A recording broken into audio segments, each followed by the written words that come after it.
Our early learning group program is specifically a program for children who are getting ready to go to preschool at age 3.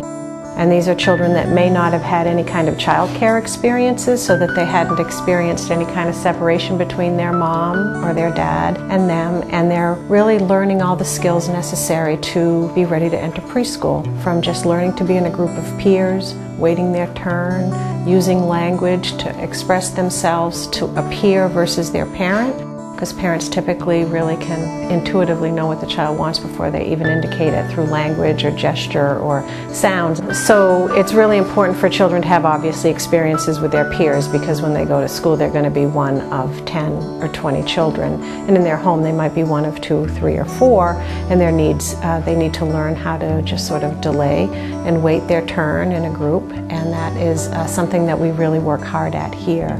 The socialization is really important for children to have an opportunity to be with one another, to understand that they aren't the only child in the room, and have an opportunity to really learn from one another. So our early learning group program, we have children who are identified with special needs, as well as children who are typically developing.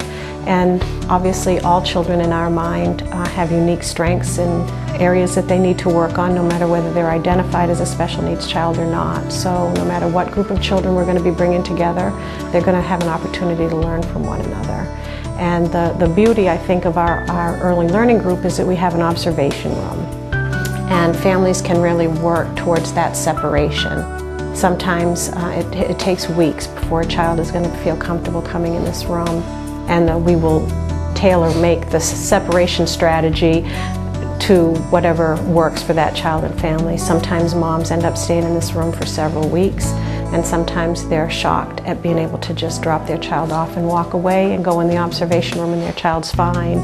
So there's this emotional situation with families. You know, they're excited that their child can function well with their peers, but they're also kind of sad when they see another child crying for their mother, and why isn't my child crying for me?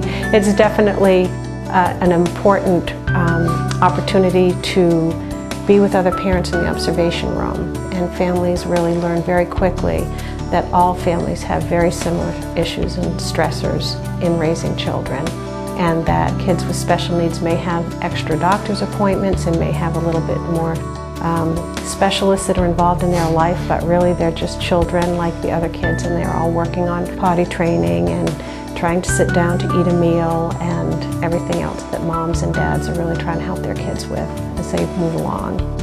Building brighter futures for children and their families. For information, call us at 603-778-8193.